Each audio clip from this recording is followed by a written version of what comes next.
Buongiorno a tutti e grazie per essere con noi per questa nuova chiacchierata di Nuova Pedagogia. Stasera abbiamo un ospite speciale, Federica. Federica Francica. Ciao Federica. Buonasera a tutti, grazie per questo meraviglioso invito. Grazie per essere con noi. Federica è una ricercatrice indipendente nel campo economico e ha una storia interessantissima da riportarci. Tra l'altro, e vorrei anticiparlo, ma lo dirò anche in chiusura, faremo con lei un incontro dal vivo l'11 dicembre nella nostra, diciamo, succursale di Lodi, potremmo chiamarla così, quella della Libera Università, quindi cominceremo, grazie a Federica, proprio a fare degli incontri dal vivo, basta con l'online, giusto Federica? Sono molto d'accordo. E quindi cominciamo ad entrare, diciamo, nell'argomento con la prima domanda. Cara Federica, quale sarà il ruolo dell'economia nel mondo che verrà? Allora, quale sarà il ruolo dell'economia nel mondo che verrà? Io ho una visione dell'economia antropologica, antropocentrica e antroposofica, fondamentalmente, nel senso che è completamente correlata all'uomo, nella sua natura più profonda, più autentica, ciò che dovrebbe essere, ciò che io credo che sarà. Me lo auguro chiaramente, ma credo anche che Che sarà. è possibile. Esatto, questo, la mia visione è quella di un'economia come strumento di evoluzione dell'essere umano, come strumento che serve alla coscienza per continuare a fare il suo percorso evolutivo. L'economia è quel ponte che si crea tra la caratteristica umana, che è quella di la potenzialità quantomeno di andare nei mondi invisibili, chiamati anche campo quantico del tutto, eccetera, eccetera, e fondamentalmente la capacità dell'essere umano di immaginare ciò che ancora non esiste. Attraverso questa caratteristica l'uomo va a pescare nei mondi invisibili, nel mondo delle potenzialità infinite e attraverso il lavoro, attraverso un'opera creativa, porta nella materia ciò che sta dall'altra parte. E quindi facendo questo processo crea valore. Infatti uno degli assiomi fondamentali dal mio punto di vista è l'uguaglianza tra uomo e valore, che purtroppo ad oggi ci siamo un po' dimenticati, vittime, ma poi tutto ha il suo motivo, quindi è giusto anche che sia stato così, evidentemente, di tutta una serie di condizionamenti e di aver vissuto all'interno di un periodo che ci ha fatto fare questo tipo di esperienza, perché chiaramente noi per poterci ricordare qualcosa prima ce lo dobbiamo dimenticare, altrimenti non avremmo la possibilità di ricordarcelo. Vero, verissimo, bellissima questo input. Ma adesso parliamo del presente. Cosa stai facendo per realizzare, prendendo dal mondo delle idee platoniche, perché mi sembra di sentire Platone nelle tue parole, cosa stai facendo per realizzare questa visione?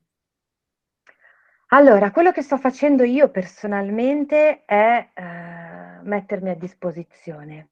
Quello che faccio io è donarmi completamente e fare ciò che mi sento spinta a fare. In realtà quello che poi io ci metto in realtà è una disponibilità. La disponibilità, l'impegno, il lavoro, un processo di auto-osservazione, di presenza. Cerco di affinare il più possibile l'ascolto dei messaggi che mi arrivano, cercando di sviluppare ovviamente anche il discernimento e mi offro. Fondamentalmente quello che faccio io è mi offro con Offri le spirito di tue servizio. conoscenze, offri la tua esperienza, giusto?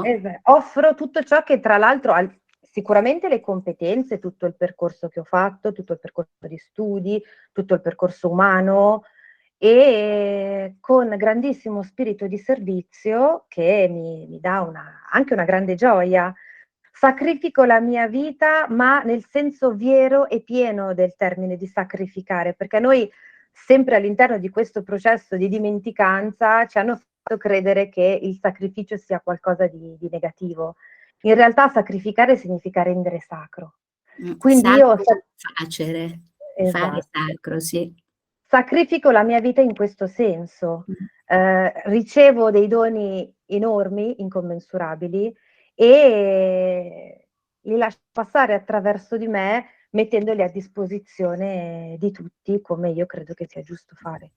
Io ti ringrazio delle tue parole perché, noi come Nuova Pedagogia, facciamo dei percorsi proprio per, togliere i microchip dalla testa della gente, microchip virtuali che vengono messi dalla nascita e far fare appunto un'espansione per comprendere, quanto diciamo che cosa come discernere, l'illusione dalla realtà. Però ecco, devo dire, del motivo per il quale ti ho contattato, che da un punto di vista, cioè dal punto di vista dell'economia, viaggiamo un pochino, come devo dirti, senza una vera bussola.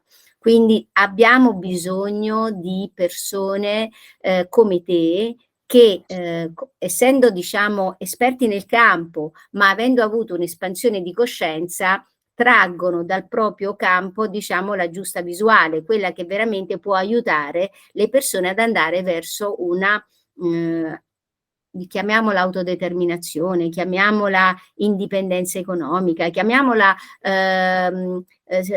self, come direbbero gli inglesi, actualization, cioè diventare indipendenti da tanti meccanismi. Ecco perché, voglio dire, quello che stai facendo per noi è veramente molto importante, molto prezioso e ti ringrazio. E quindi passiamo alla terza domanda, ma dove, dici come ti sei illuminata sulla via di Damasco. Che cosa è successo, Federica, nella tua vita da farti, diciamo, diradare la nebbia nella quale normalmente viviamo e vedere la luce? Allora, giusto per dire una parola soltanto su quello che hai detto prima di rispondere a quest'ultima domanda, capisco che siamo in pochi ad affrontare questo tema e ad andare ad inoltrarci in questo terreno, perché questo terreno è il più impervio in assoluto che ci possa essere ed è anche il più celato, il più protetto e anche il più pericoloso, si può Sì, dire, perché posso confermare. ci sono molto pericoloso, ma anche ci vuole proprio un grandissimo lavoro su se stessi, Sì, perché le energie che stanno all'interno di questo terreno sono molto molto potenti, forti, molto molto potenti. potenti, certo. E quindi io spero che saremo sempre di più, chiaramente, però riconosco la delicatezza dell'argomento e non mi stupisco che effettivamente ad oggi non siamo tantissimi, però per adesso quello che c'è. Si fa quel che Esatto, si va può. bene Poi così. incontri sempre le persone giuste quando sei pronto per ricevere il messaggio. Mi confermi? Sì, c'è scritto anche in un libro meraviglioso che è il Kybalion o Kybalion di Ermete Trismegisto e comincia proprio così. Quindi questa sicuramente è una di quelle verità assolute dell'universo. Per rispondere alla tua ultima domanda che mi hai fatto, guarda, in realtà tutta la mia vita è stata un percorso strano, ermetico direi, difficile da interpretare o quantomeno ai miei occhi è stato molto oscuro, nel senso che io ho fatto degli studi che non sono usciti dalle mie attitudini, diciamo così, sono stati particolarmente difficili perché le mie predisposizioni naturali andavano in altre direzioni e io per una prima parte della mia vita sono stata spinta dall'amore, perché comunque devo dire che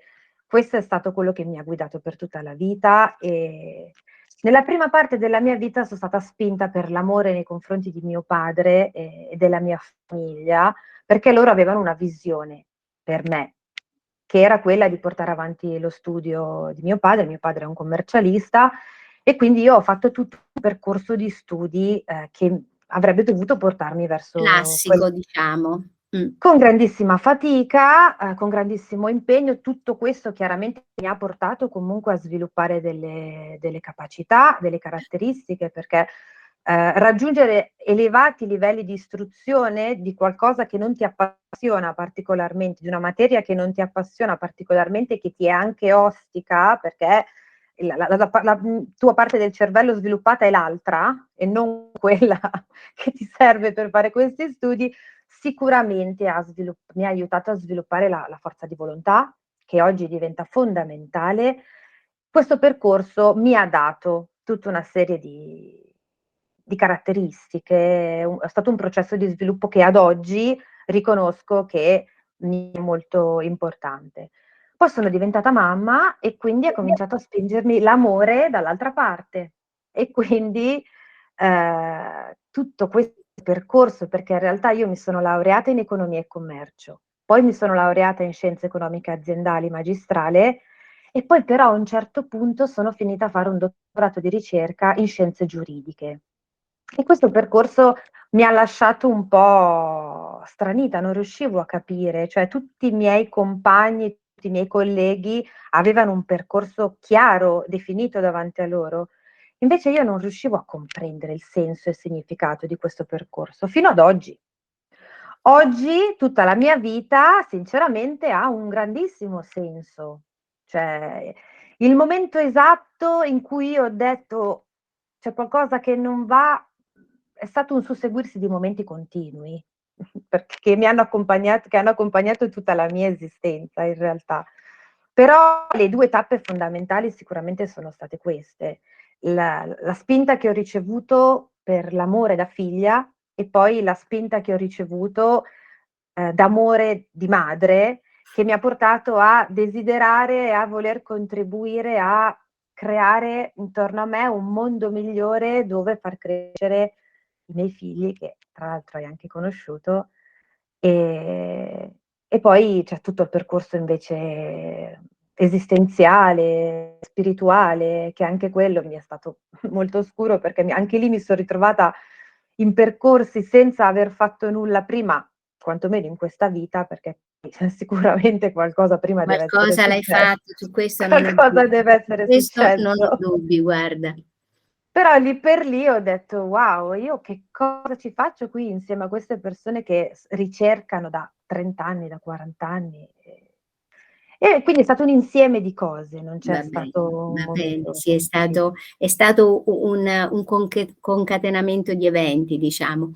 Quindi, cosa dire, dopo aver capito che la tua vita segue la legge dell'amore che muove il sole e le altre stelle, io direi di salutarci così e di dire ai nostri follower che se vogliono conoscere da vicino sia, diciamo, la tua storia, che comunque è un esempio importantissimo, ma soprattutto tutte le competenze che ti hanno portato anche i tuoi studi e le pratiche che stai facendo, allora ci vediamo all'Odi domenica 11 dicembre con questo full immersion dalla mattina al pomeriggio e lascerò qui sotto la mail dove scrivere e niente.